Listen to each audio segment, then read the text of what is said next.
warahmatullahi wabarakatuh. Salam sejahtera untuk kita semua. Selamat pagi. Di pertemuan kali ini saya akan menjelaskan materi tentang mengurai manajemen kinerja dari bab 13, 14 sampai 15.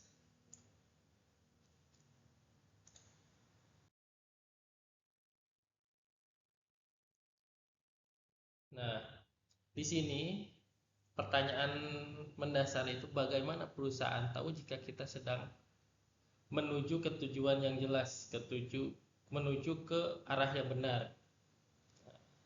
Di sini kita ada beberapa dashboard, ada beberapa indikator yang harus kita perhatikan. Seperti halnya KPI. KPI itu untuk memonitoring seperti halnya mobil.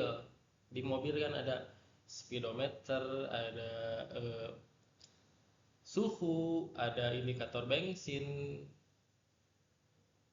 Bisa kelihatan di situ bagaimana suhu yang normal berapa, apakah mobilnya overhead atau bensinnya kurang, bisa dilihat di situ di dashboard. Nah, sama halnya dengan KPI. KPI ibaratnya dashboard itu untuk mengecek indikatornya. Seperti itu. Selanjutnya ada tujuan yang SMART. Ketiga ada tujuan ke pertumbuhan. Selanjutnya menutup siklus kerja. Bagian 1 dashboard perusahaan atau KPI. Nah, KPI itu Key Performance Indicator, itu alat navigasi penting yang digunakan manajer untuk memahami apakah perusahaan di jalur kesuksesan atau udah salah arah. Jadi bisa dilihat nih di sini nih, kayak performance indikatornya bisa dilihat. Nah, di mobil kan, di mobil tuh bisa dilihat di speednya berapa, bensinnya berapa, terus suhu mobilnya berapa, apakah terlalu panas, apakah terlalu dingin, bisa dilihat di situ juga.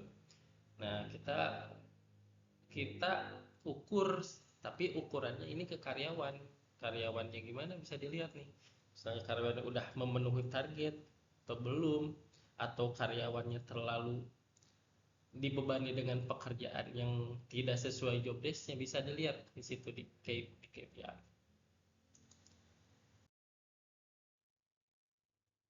KPI adalah ukuran kinerja kuantitatif yang disetujui sebelumnya dan mencerminkan faktor penentu keberhasilan perusahaan.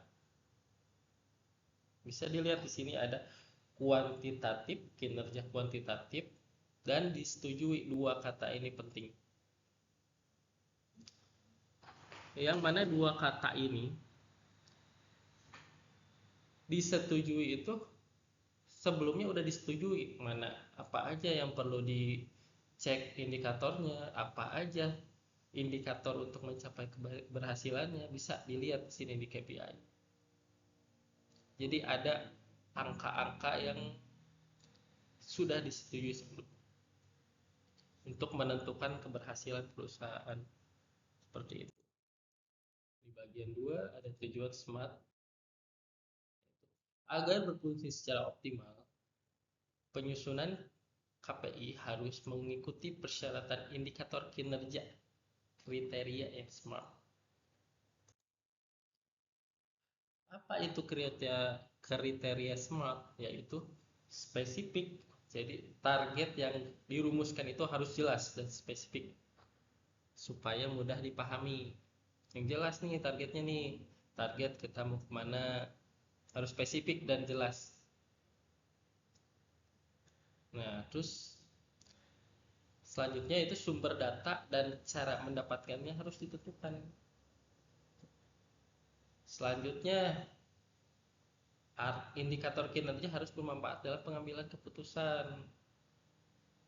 Selanjutnya indikatornya harus sesuai dengan ruang lingkup program. Nah, selanjutnya juga harus ada tenggang waktu.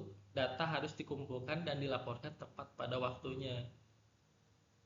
Harus ada deadline-nya, seperti itu. apa sih misalnya contohnya yang kriteria SMART itu menentukan tujuan yang jelas tuh? Misalnya gini nih, misalnya kita itu mau sehat. Nah, itu sehat itu kan terlalu umum kan? Sehat itu kan banyak tuh, kita mau sehat dalam fisik, pikiran, atau gimana kan terlalu umum kan, sehatnya dalam apa kan, sehat terlalu umum, terlalu banyak. Nah, jadi kita lebih dibikin spesifik lagi nih, misal kita mau sehat atau kita mau mau kita itu mau menurunkan berat badan 5 kilo misalnya dalam 3 bulan. Nah, spesifik kan itu, kita mau menurunkan berat badan 5 kilo dalam 3 bulan dengan caranya apa nih? Dengan cara kita berlari misalnya seminggu 3 kali, misalnya perharinya kita berlari 10.000 langkah, misalnya 10.000 langkah per harinya tuh.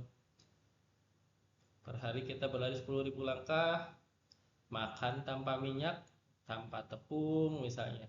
Terus makannya dada ayam, terus misalnya makannya eh, sayur-sayuran, protein, makan protein, banyakin protein.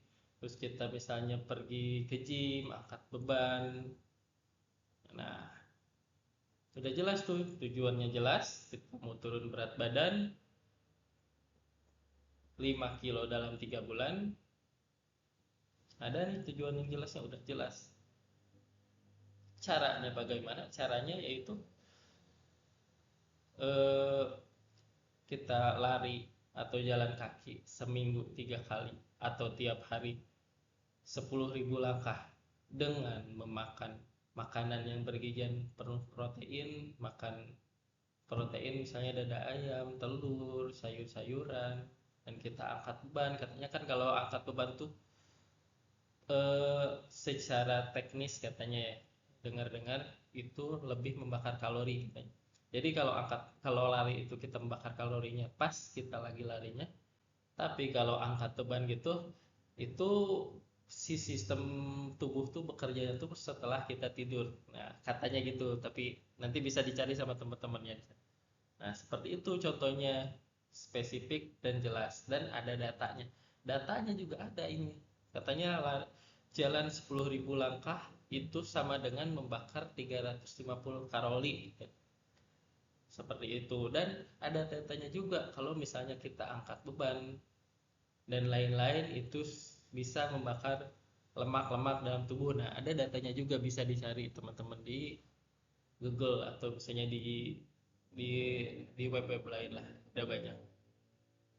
Nah, indikatornya juga udah kelihatan nih, misal kita hariannya misalkan kita targetnya tuh jalan kaki per hari 10.000 langkah, bisa kelihatan tuh indikatornya. Kita bisa nih hari ini 10.000 langkah, misal indikatornya berarti hijau. Nah, besoknya kita gak bisa nih jalan kaki 10.000 langkah, berarti indikatornya merah, bisa kelihatan. Hari ini saya makan tepung, makan kebanyakan minyak, berarti di situ kan ada udah cara yang harus didapatkannya terdapat, tetapi kita malah memakan yang lain gitu, tidak sesuai caranya. Bisa dilihat indikatornya tuh, misal udah mau 3 bulan tapi belum ini. Nah, ada cara-caranya buat mengukur ini smart gitu di situ, seperti itu. Selanjutnya bagian 3, tujuan ke pertumbuhan.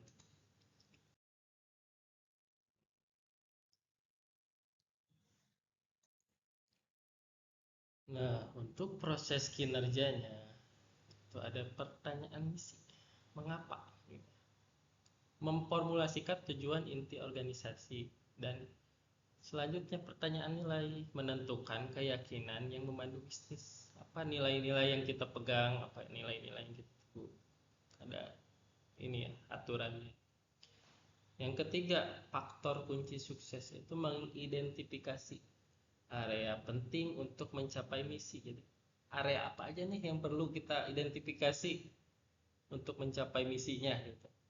Yang selanjutnya, strategi itu bagaimana cara kita untuk menuju ke sana, bagaimana gitu, seperti yang sebelumnya disebutkan gitu, bagaimana cara kita untuk diet misalnya 5 kilo dalam 3 bulan, yaitu dengan cara jalan kaki 10.000 langkah, makan makanan yang bergizi dan protein seperti itu. Objektif selanjutnya, objektif menetapkan target spesifik untuk berbagai area. Lanjut, strategi yang hebat itu tidak ada artinya tanpa orang yang termotivasi untuk menjalankannya. Bisa dilihat dari sini. Tanpa orang yang termotivasi untuk menjalankan, bagus nih, strateginya bagus, tujuannya jelas, tapi si orang menjalankannya tuh ya kurang termotivasi. Bagaimana untuk memotivasi karyawannya? Yaitu salah satunya, atau di sini ada dua, itu dengan penghargaan nyata, dengan adanya bonus, kenaikan gaji, dan promosi. Ini jelas nih, kelihatan nih bagaimana untuk menaikkan motivasi kerjanya. Ada kenaikan gaji, misal kita nih bisa, atau karyawan ini KPI-nya hijau atau bagus, atau melebihi target nih, dari yang indikator yang ditentukan, kita kasih bonus, kasih promosi. Bisa nih jelas nih dari sini nih, ada indikator yang buat kita, si karyawan tuh, ada reward karyawan tuh untuk ini nih, lebih semangat, lebih termotivasi dalam bekerja. Nah, selanjutnya itu ada penghargaan psikologis yang didapat karyawan dari pekerjaan mereka, seperti rasa pencapaian, ada kepuasan tersendiri ketika si karyawan itu dalam ekosistem atau dalam tujuan yang besar gitu. Mereka itu ada andil dalam suatu tujuan yang besar. Itu ada dampak psikologis yang didapat karyawan. Selanjutnya itu, apa yang terjadi ketika kinerja buruk?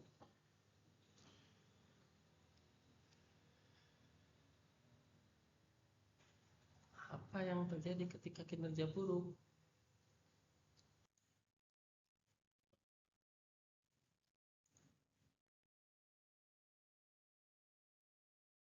Bagaimana kita mengelola kinerja yang buruk? Yaitu dengan identifikasi masalah, mengidentifikasi dan menyetujui masalahnya. Tetapkan alasan mengapa. Menetapkan alasan kekurangan tersebut, terus putuskan tindakan, memutuskan dan menyetujui tindakan yang dibutuhkan, terus menyediakan sumber daya untuk tindakan, misalnya pelatihan. Selanjutnya monitor. Yang selanjutnya monitor dan umpan balik. Oke.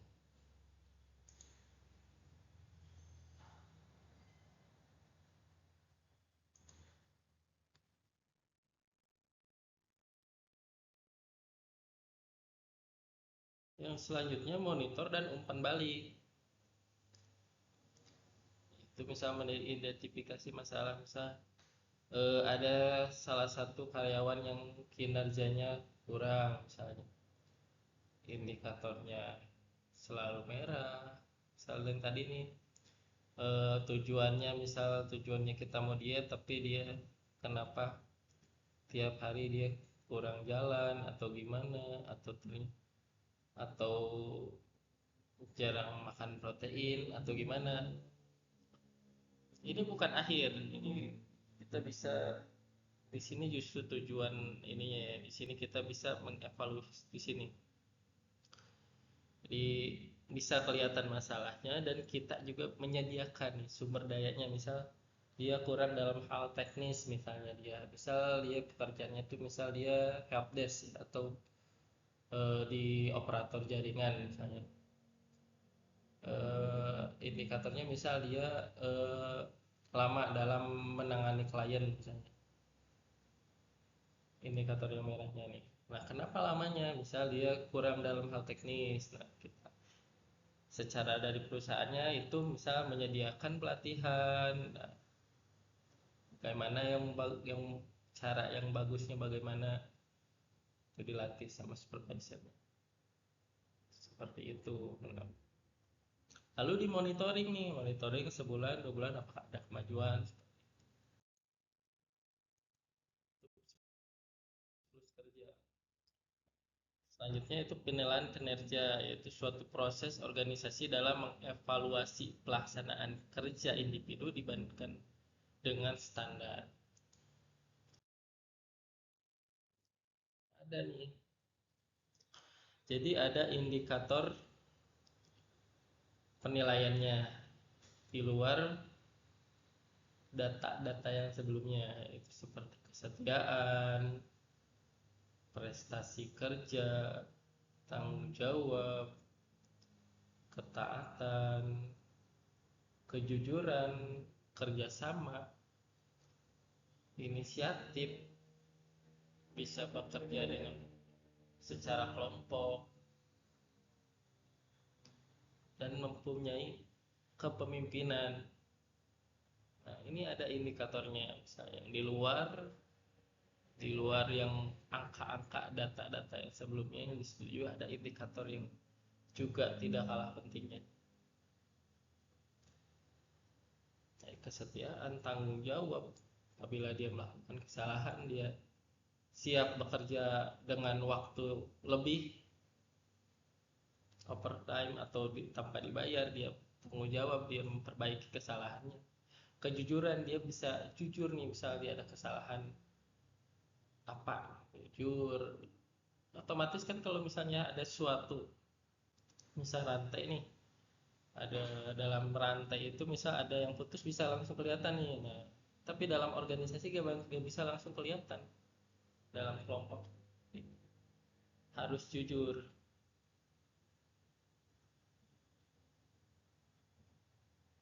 biar bisa langsung kelihatan di mana yang ininya salahnya dan cepat untuk memperbaiki. Seperti itu.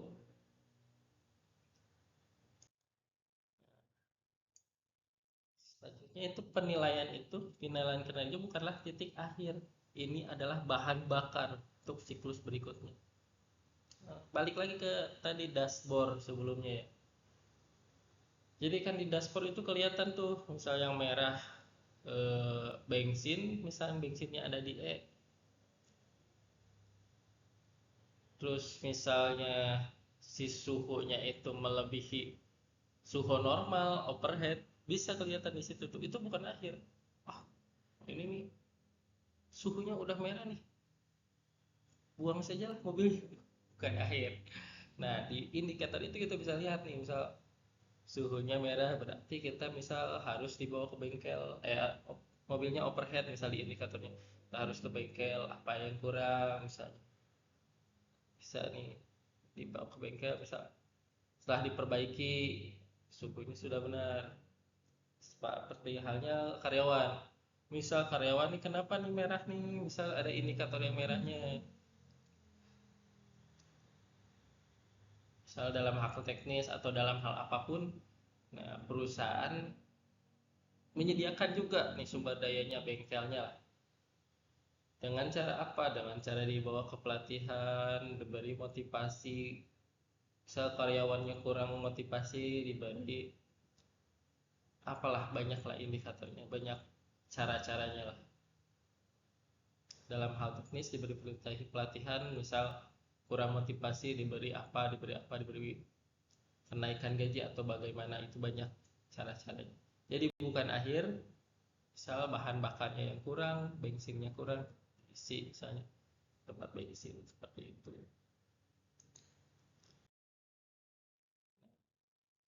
Ini siklus peningkatannya. Langkah pertama yaitu tetapkan tujuan, menetapkan tujuan dan strategi organisasi. Terus langkah selanjutnya yaitu merumuskan KPI, merumuskan indikator kerja untuk mengukur kemajuan. Yang selanjutnya yaitu ukur pencapaian, mengukur tingkat pencapaian tujuan dan sasaran. Nah, selanjutnya nih yang siklusnya terus berulang yaitu mengevaluasi kinerja untuk menginformasikan siklus berikutnya. Seperti itu. Jadi ada siklus-siklusnya, tujuan, menetapkan tujuan, terus merumuskan KPI, terus ukur pencapaian, lalu evaluasi. Dari sekian banyak alur yang dilihat, tentunya harus ada evaluasi. Seperti itu. Kesimpulannya ini, KPI itu misalnya kalau dalam ini nih, ojol nih, driver ojol, kalau driver dapat bintang tinggi, berarti performanya oke. Oke nih, misalnya dalam dapat bintang 5 terus, berarti performanya oke. Misalnya si driver itu sering kena bintang 1, berarti akunnya siap-siap kena ban. Nah, bagaimana meningkatkan kinerja? Misalnya program pelatihan driver, tujuannya biar layanan makin cepat, aman, dan pelanggan makin happy. Nah, penilaian kinerja, evaluasi rutin dari Gojek, seperti itu. Ya, seperti itulah. Misal dari kesimpulan sebelumnya kan, kenapa itu si karyawannya itu dapat bintang 1 misalnya. Bisa dilihat nih kenapanya, misal drivernya kurang kurang apa kurang apa kurang apa.